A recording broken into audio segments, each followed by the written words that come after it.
It will help you achieve your goal. Multiple concurrent studies indicate that charismatic people receive higher performance ratings and are viewed as more effective by their superiors and subordinates. If you're a leader or aspire to be one, charisma matters. It gives you a competitive advantage in attracting and retaining the very best talent.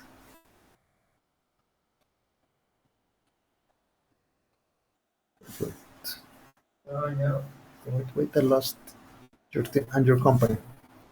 Research shows that those following charismatic leaders perform better, experience their work as more meaningful, and have more trust in their leaders than those following effective but non-charismatic leaders. As Wharton School business professor Robert House notes, charismatic leaders cause followers to become highly committed to the leader's mission, to make significant personal sacrifices, and to perform above and beyond the call of duty. Charisma is what enables one successful salesman to sell 5 times more than his colleagues in the same region.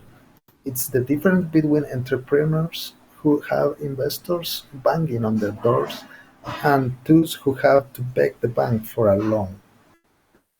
The power of charisma is equally valuable outside of the business environment. It's useful for the stay-at-home mom who needs to influence her children, their teachers, or other community members. It can be an invaluable tool for high school students who like to ace their college interviews or are running for leadership roles in student organizations. It can help individuals become more popular with their peers and feel more confident in social situations. Charismatic physicians are better liked with patients and are a greater demand, and their patients are more likely to adhere to the medical treatments they prescribe. They are also less likely to be sued when things go wrong.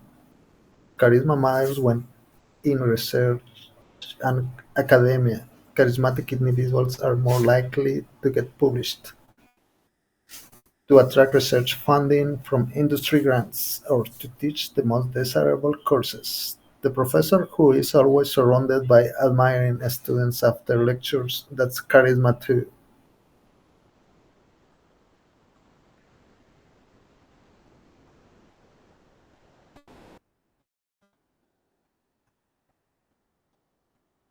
Okay, next part. It's not magic, it's learned behaviors. Contrary to the popular belief, people are not simply born charismatic, immediately magnetic from birth. If charisma were an inherent attribute, charismatic people would always be captivating, and that's just not the case. Even for the most engaging superstar, charisma can be present one moment and absent the next. Marilyn Monroe could turn off her charisma like flipping a switch and go completely unnoticed. To turn her charisma back on, she simply changed her body language.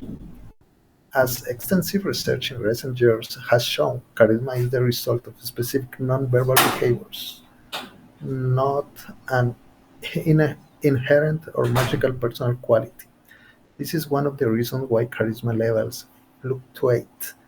Its presence depends on whether or not someone is exhibiting these behaviors. Have you ever had the experience of feeling totally confident, master of a situation? A moment when people seem impressed by you, even you, even just one moment of the people around you going, "Wow!" We don't necessarily think of these experiences as charisma or consider ourselves charismatic because we assume that charismatic people are magnetic every instant of every day. They aren't. One of the reasons charisma is mistakenly held to be innate is that, like many other social skills, charismatic behaviors are generally learned early in life. In fact, people usually don't consciously realize that they are learning them. They are just trying new behaviors, seeing the results, and refining them. Eventually, the behaviors become instinctive. Countless well-known charismatic figures work hard to gain their charisma, increasing it step by step. But because we come to know them at the peak of their charisma, it can be hard to believe these superstars weren't always so impressive. Former Apple CEO Steve Jobs considered one of the most charismatic CEOs of the decade. Did not start out that way. In fact, if you watch his earliest presentations, you'll see that he came across as bashful and awkward, varying from overly dramatic to downright nerdy. George progressively increased his level of charisma over the years, and you can see the gradual improvement in his public appearances. Charisma has come under the scrutiny, and sociologists, psychologists, and cognitive and behavioral scientists. It has been studied in multiple ways, from clinical laboratory experiments and cross-sectional and longitudinal survey research to qualitative interpretive analysis. The subject of these studies have been presidents, military leaders, students of all ages, and business executives from low-level managers to CEOs. Thanks to such research, we now understand charisma as a set of behaviors. Good, good. Okay, we have another reader here. Shells. Oh, Shells left.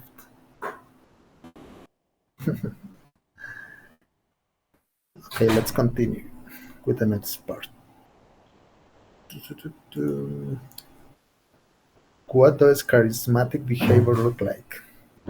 When we first met someone, we instinctively assess whether that person is a potential friend or foe, and where they have the power to enact those intentions.